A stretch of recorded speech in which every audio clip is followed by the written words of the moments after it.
Well, good evening, this is Hound Dog Steve wishing you a very pleasant evening, and thanks for returning to my channel.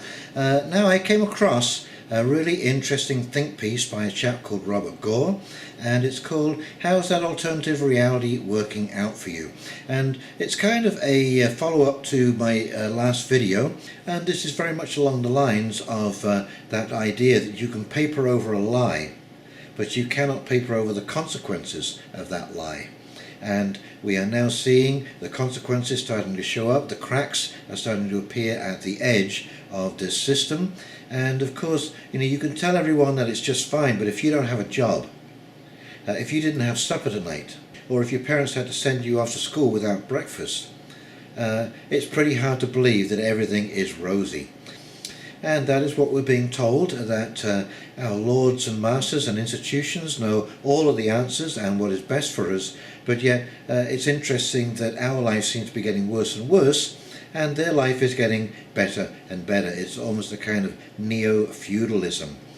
Anyway, this think piece really does flesh out an awful lot of what I've been speaking about, and it's put together in a very succinct and elegant fashion. Now, of course, as one has to do these days, I've got to do a disclaimer here, and that is because part of this story is mentioning that he voted for Donald Trump and he's a Trump supporter, even though he does say that Trump has not done any of the things that he really should have been getting on with. But myself, I think all of you should know, I am a political atheist. I am neither a Trump supporter nor a Trump hater. I am a Trump observer, just as I watched Obama and Bush and Clinton. All of those presidents were just people to observe. That there's very little that you and I can actually do to change presidents once they're in power. And so I try and take the emotional element out of all of it and just analyze the situation and observe. And then I do what I can to share those observations with you. So please do remember, as I'm reading this is a non-partisan channel. I am non-partisan. Yes, I support a good governance and common sense decisions. And there you go. So without further ado, let's go over to this think piece, and there'll be no wrap up today because it is a little on the long side, but I hope you stick with it because it is a good op-ed. Okay, here we go. Straight line logic. Never underestimate the power of a question. And this is a think piece by Robert Gore, and I found this very interesting. How's That Alternative Reality Working Out For You? By Robert Gore. 2 + 2 = 4. Epstein didn't kill himself. At the end of 1984, slavery is freedom, 2 + 2 = 5, and Winston Smith loves Big Brother. The party has destroyed Smith's mind. He embraces whatever narratives it promulgates. The fictive party has solved the conundrum that bedevils any individual or organization seeking to exercise power. Coercion can exact physical compliance and the desired verbalizations, but how do you compel the subjugated to think and believe as you want them to think and believe? Our party, the confederation of powerful people who promulgate the narratives that always point the same direction. More government and power for the powerful, less freedom for the subjugated, has yet to reach the mind control of Orwell's party, but not for the want of desire or effort. We know the party's narratives: globalism, climate change, surveillance, incarceration, political correctness, open borders, free migration, fiat debt, central economic planning, socialized education, and Medicare. And wars on terrorism, drugs, poverty, any regime that refuses to toe the party line. Hydrocarbons, private firearms, individual rights, privacy, precious metals and cash, and socialized education and medical care. We know the party's institutions: governments, central banks and their central banks, intelligence agencies, military forces, police, permanent bureaucracies, multinational corporations, multilateral economic, political and financial institutions, foundations, universities, non-profits and NGOs. We know the party's overlapping mouthpieces: the mainstream media, think tanks, government and intelligence agency propaganda organs, crony executives and their companies, Hollywood and academia. And we know the figureheads who stock governments and their allied institutions, and the party puppeteers who pull their strings. We also know the party is not omnipotent. Just as Orwell's party went to all that trouble to ensure Winston Smith thought the right thoughts, our party wants our belief, acceptance and consent.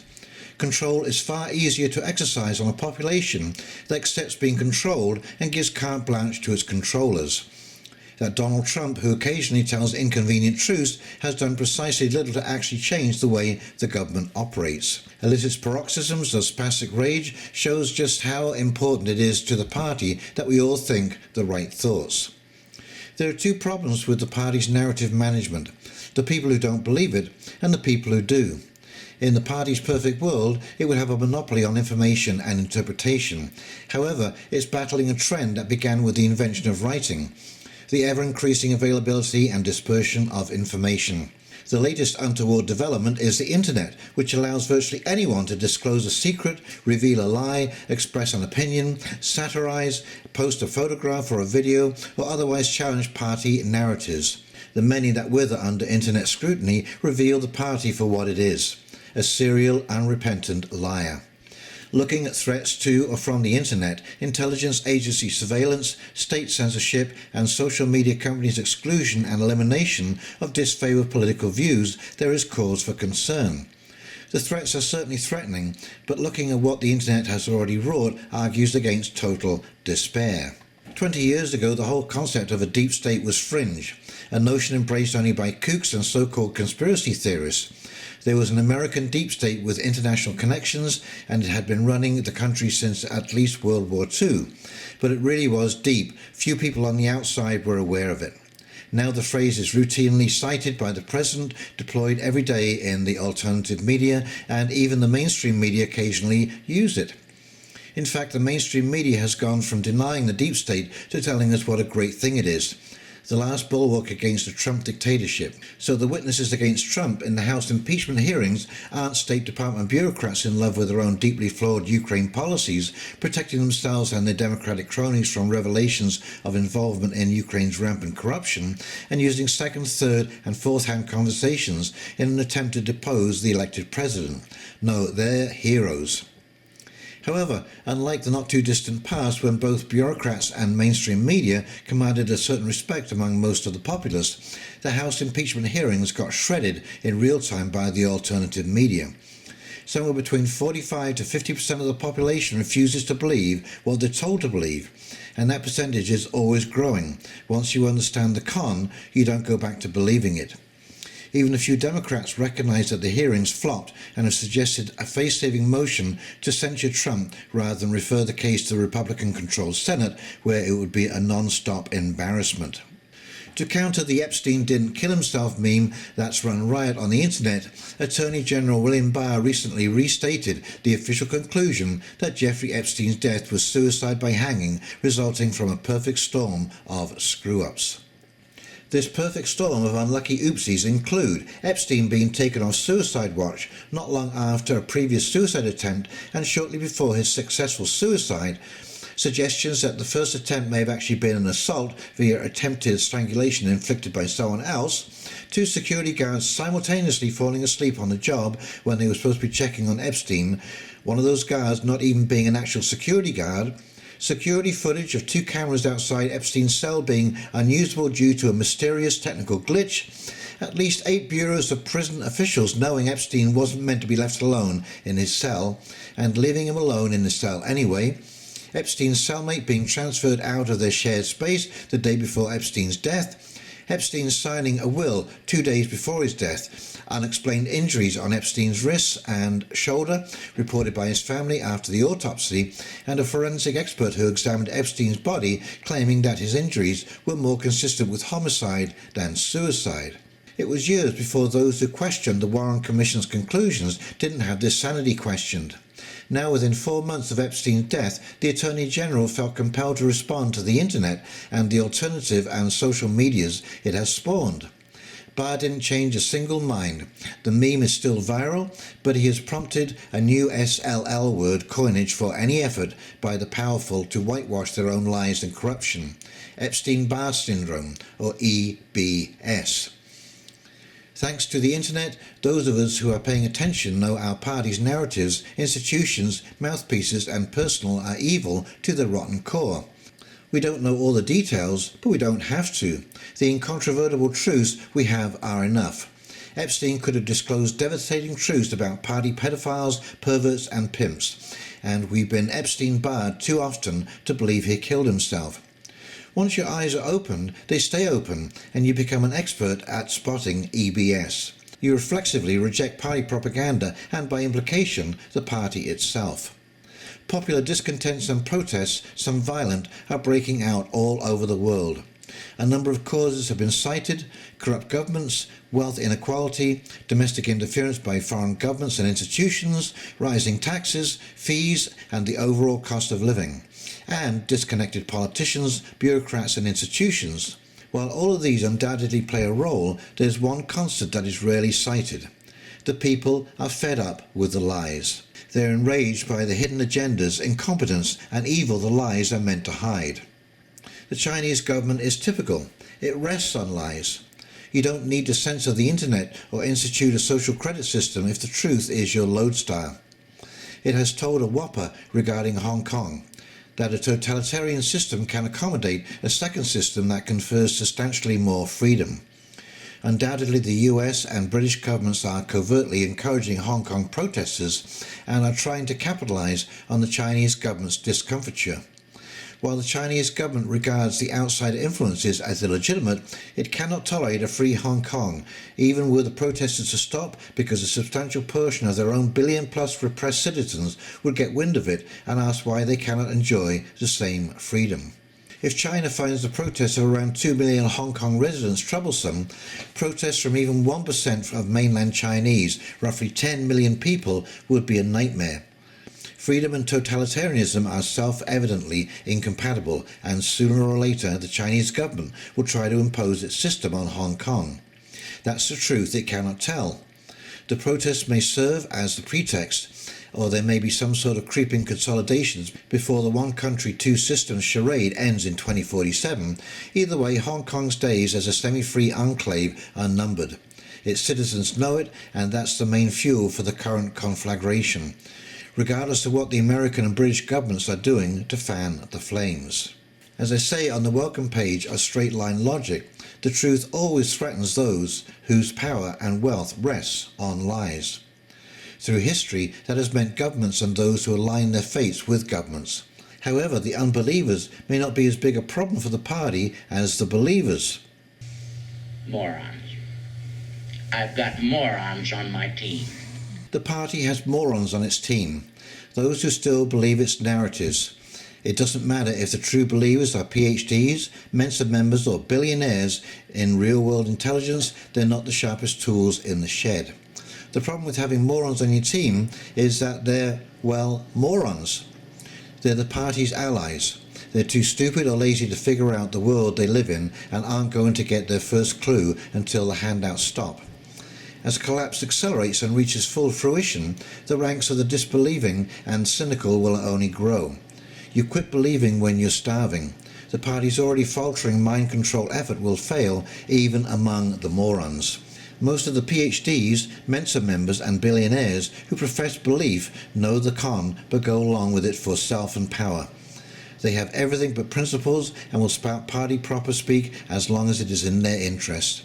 So the party can count on the support of the venal and the duplicitous. But how staunch and steadfast will that support be when the collapse accelerates? Chaos reigns and it's every man for himself. We'll see. The party narrative is problematic not just because of the quality of people who believe or profess to believe in it. The more significant deficiency is that it doesn't correspond to reality. You can have millions, even billions of believers who fervently believe that 2 + 2 = 5, but that means you have millions, even billions of intellectual cripples who can't balance a checkbook or perform any other elementary arithmetic function, or any of the higher operations arithmetic supports like science and technology. The climate change debate is instructive. For years, people have tried to model financial markets. There's a built-in incentive. Incalculable wealth awaits anyone who gets it right even 60% of the time. Yet nobody has done so, because financial markets are extremely complex, are influenced by myriads of variables and relationship among variables and between the variables, and the markets change, and we don't know all the relevant variables. The same thing can be said about climate modelling, except with more emphasis, because climate is more complex and has more potentially interacting variables, some of which we undoubtedly don't know about, than financial markets.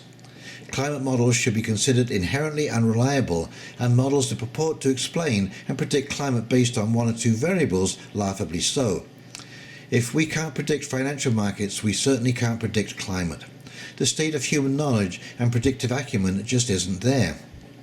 Yet on the basis of these inherent faulty climate models, many of which have already revealed their deficiencies, the world is supposed to reduce its standard of living, embrace radical, costly and potentially deadly changes in power generation, food consumption, modes of travel and economic activity, and hand over to multilateral and global institutions supposedly the only way with which predicted consequences can be dealt.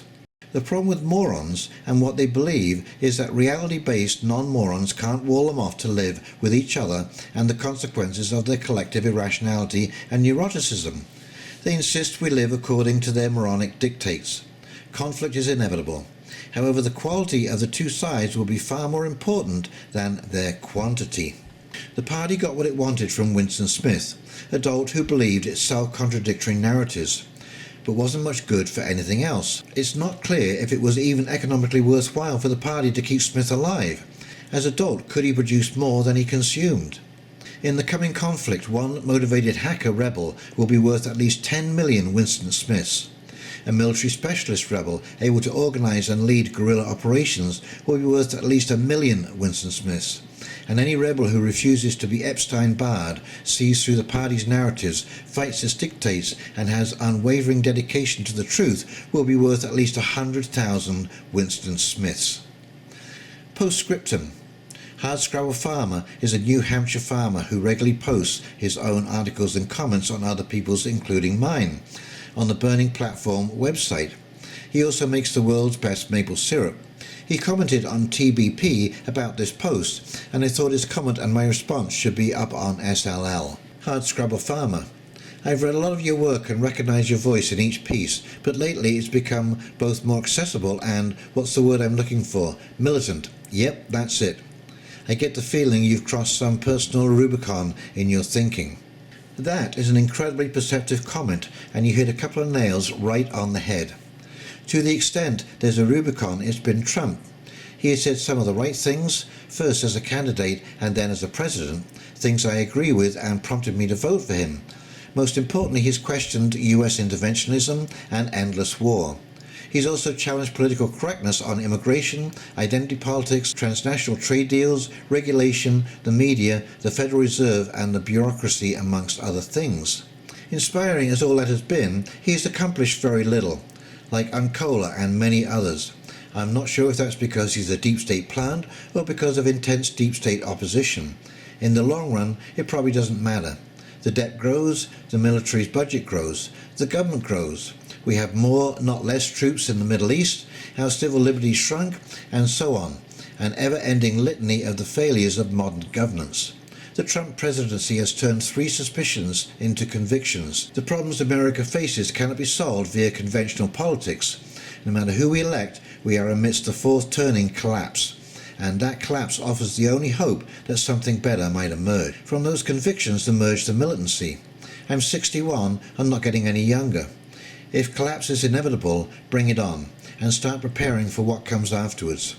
I think and certainly hope that the US does not survive as a political entity.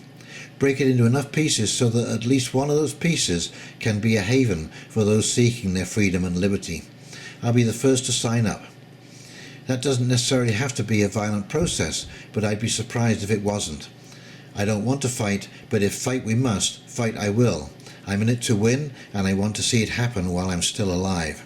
To your other point about accessibility, the only power I have or want is the power of my words. I'm short-circuiting myself if people don't understand what I'm saying, and now more than ever, clarity on my part and understanding on their part are essential. While occasionally the $10 words and the multi-clause sentences still seem essential, often they are not. Mark Twain once said, "The difference between the almost right word and the right word is really a large matter. 'Tis the difference between the lightning bug and the lightning." Occasionally the right word is still the $10 one, and occasionally the right sentence is the long one, but usually the 5-cent word and the shortest sentence will do. Now more than ever I'm trying to make myself understood.